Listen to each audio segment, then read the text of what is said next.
Damai sejahtera bagi kita semua. Berjumpa lagi bersama Renungan Merawat Jiwa.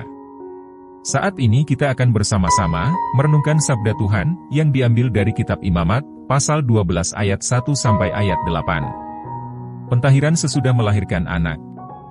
Tuhan berfirman kepada Musa, demikian. Katakanlah kepada orang Israel, apabila seorang perempuan bersalin dan melahirkan anak laki-laki, maka najislah ia selama 7 hari. Sama seperti pada hari-hari ia bercemar kain ia najis. Dan pada hari yang ke-8 haruslah dikerat daging kulit hatan anak itu. Selanjutnya 33 hari lamanya perempuan itu harus tinggal menantikan pentahiran dari darah nifas. Tidak boleh ia kena kepada sesuatu apapun yang kudus dan tidak boleh ia masuk ke tempat kudus, sampai sudah genap hari-hari pentahirannya.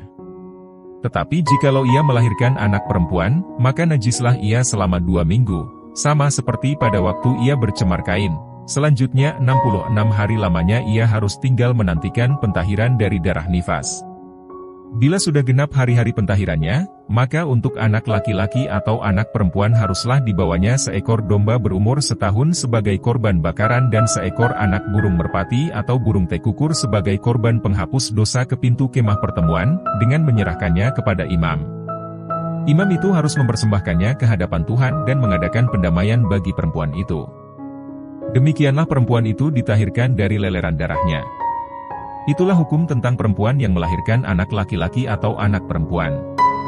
Tetapi jikalau ia tidak mampu untuk menyediakan seekor kambing atau domba, maka haruslah ia mengambil 2 ekor burung tekukur atau 2 ekor anak burung merpati, yang seekor sebagai korban bakaran dan yang seekor lagi sebagai korban penghapus dosa, dan imam itu harus mengadakan pendamaian bagi perempuan itu, maka tahirlah ia. Berbahagia, setiap kita, yang mau mendengar, merung-resapi, serta melakukan sabda Tuhan. Amin. Tema perenungan kita saat ini, najis pasca melahirkan. Membaca perikop ini mungkin kita akan mengernyitkan dahi terlebih untuk kaum wanita. Mengapa sesuatu yang wajar dianggap najis?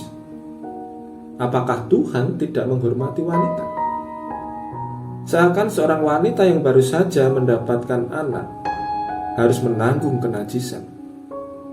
Padahal apa yang dialami oleh wanita pasca melahirkan merupakan bagian dari sistem organ tubuh yang pasti terjadi bagi siapapun wanita yang melahirkan. Namun jika kita perhatikan mengapa perempuan habis melahirkan kemudian menjadi najis. Perempuan setelah melahirkan akan mengeluarkan darah melalui alat vital. Darah yang dikeluarkan ketika plasenta terlepas dari rahim. Ada bagian pembuluh darah di dinding rahim yang tepat melekatnya plasenta pada saat melahirkan kemudian robek. Kemudian darah mulai membanjiri rahim. Setelah plasenta dikeluarkan, rahim akan berkontraksi hingga pembuluh darah yang robek akan tertutup dan mengurangi pendarahan. Secara medis setidaknya 2-6 minggu darah nifas atau lokia akan keluar dan mengalami perubahan warna. Dari fakta ini, kita menjadi mengetahui bahwa ada sesuatu yang kotor dalam diri seorang perempuan pasca melahirkan. Dan tentu saja sesuatu yang kotor itu tidaklah bisa disandingkan dengan Allah yang kudus. Mungkin ada yang bertanya mengapa masa najis berbeda bagi mereka yang memiliki anak laki-laki dan mereka yang melahirkan anak perempuan. Hukum Taurat menetapkan anak laki-laki yang berumur 8 hari haruslah dikitan. Sehingga kemungkinan pengecualian itu menjadi ada. Setelah itu harus menunggu 33 hari untuk masa pentahiran nifas. Sehingga bagi mereka yang memiliki anak laki-laki atau melahirkan anak laki-laki, total masa untuk mentahirkan kenajisan adalah 40 hari.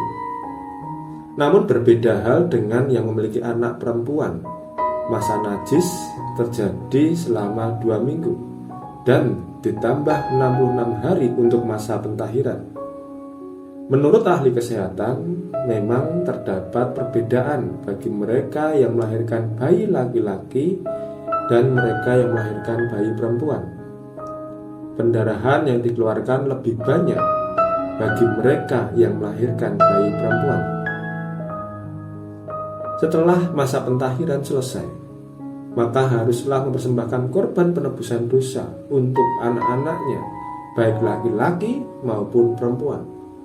Mengapakah demikian? Dikarenakan sesuatu yang berasal dari dosa akan melahirkan dosa. Dan kita mengetahui tidak ada manusia yang suci setelah kejatuhan manusia ke dalam dosa. Sehingga sudah pasti bahwa setiap perempuan memiliki bibit dosa dalam dirinya, dan itu diturunkan kepada anaknya. Setiap peraturan yang Allah berikan bagi umat manusia bukanlah bertujuan untuk membebani atau mempersulit hidup. Bukan tanpa alasan bahwa aturan-aturan yang Tuhan tetapkan justru hendak menuntun manusia menuju kepada kekudusan yang Ia kehendaki. Demikianlah renungan kita saat ini, kiranya kita terberkati. Amin.